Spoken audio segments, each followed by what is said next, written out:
நான் வந்து ஐடியில் ஒர்க் பண்ணுறேன் சார். காலேஜ் படிக்கிறப்பே வந்து கேட்டரிங் போயிருக்கேன் சார். பூந்தமல்லி, அம்பத்தூர் மாதிரி கேட்டரிங்லாம் போனால் ஒரு நாளைக்கு 300 தருவாங்க. அப்புறம் மார்னிங் வந்து நியூஸ் பேப்பர்லாம் போடுறேன் சார். இப்போ வந்து 2026 தான் அந்த பண்ணியிருந்த பிஸ்னஸ்லேயே வந்து நம்ம ஏன் சொந்தமாக எடுத்து பண்ணக்கூடாதுன்னு சொல்லிட்டு ஏஜென்சி எடுத்து நானே வந்து மேனேஜ் பண்ணி நியூஸ் பேப்பர் பண்ணுறேன். ஓகே. ஸோ அது இல்லாமல் ஆஃபீஸ் டைமிங் வந்து நமக்கு வந்து 1 to 10.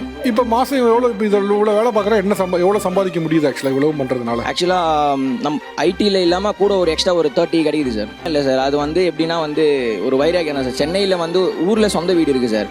இப்போ வந்து எப்படின்னா எல்லாருமே வந்து என்ன சொல்கிறாங்கன்னா சென்னையில் சொந்த வீடு இருக்கணும், சென்னையில் சொந்த வீடு. ஓகே. அப்போ ஐடியில் நீங்கள் அடுத்து வேறு கோர்ஸ் படித்து மேலே வரலாம். ஏன் நீங்கள் படிச்சுட்டு இருக்கேன்? அதுவும் படிச்சுட்டு இருக்கேன் சார். சைடில் படிச்சுட்டு இருக்கேன். படிச்சுட்டு சாட்டர்டே சண்டேல வீட்டில் இருக்கனால என்ன பண்ணுறேன், நான் ஸ்விக்கி ஓட்டுவேன் சார் பார்ட் டைமில். இல்லை, எனக்கு ஆச்சரியம்னா யூஸ்வலாக ஐடி வேலை பார்க்குறவங்க சாட்டர்டே சண்டே ஆனால் பார்ட்டி பண்ண போவாங்க, ரைட்? அதுதான்.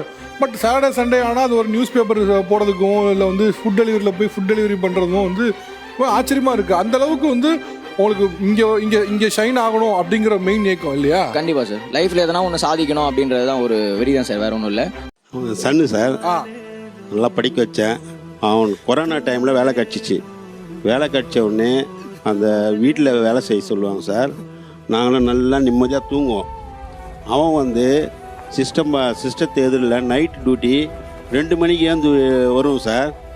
ரெஸ்ட் ரூம் பண்ணலான்னு பார்த்தா வேலை செஞ்சுன்னு இருப்பான். நல்லா படித்தான். எஸ்எல்சியில் அளவுக்கு அதிகமாக கூட நான் ஆசைப்படல. 400 எடுக்கணும்னு நினச்சேன். 400 கீப் அப் பண்ணான். +2ல் 1000 கிராஸ் பண்ணால் போதுன்னு நினச்சான். 1000 கிராஸ் பண்ணான். இப்போ வாழ்க்கையில் அச்சீவ் பண்ணணும்னு நினைக்கிறான். அச்சீவ் பண்ணின்னுக்கிறான். வீடு வாங்கணும்னு நினைக்கிறான். அதுவும் வாங்குவான், கண்டிப்பாக வாங்குவான் சார். ஏன் உங்களுக்கு அப்பா வயசு அவ்வளோ எமோஷன் ஆகுது? எங்கள் அப்பா அவ்வளோ எமோஷனலாக பேசி பார்த்ததில்லை சார். உங்களை பற்றி இவ்வளோ இதாக பேசி பார்த்து எதுவும் வெளியே காட்டிக்க மாட்டார். நானும் வெளியே எங்கேயும் சொன்னதில்லை. அப்படியே போயிடுச்சு சார். ஒன்றும் இல்லை சார். நீங்கள் உங்களுக்கு வந்து உங்கள் பையன் மேலே அளவு இல்லாத ஒரு அன்பு இருக்குது. ஆனால் என்னென்னா அதை நீங்கள் ஒரு நாள் காட்டிக்காமல் இருந்திருக்கீங்க. அதை பண்ணாதீங்க. இன்றைக்கி அவர் பேசுனது அவ்வளோ சந்தோஷமாக இருக்குது. ஆனால் நிறைய அப்பாக்கள் பண்ணுற விஷயம் என்னென்னா, தான் பையன் மேலேயும் தான் பொண்ணு மேலேயும் அவ்வளோ அன்பு இருக்கும். ஆனால் ஒரு நாள் வெளியே காட்டுக்காமலே இருக்காங்க.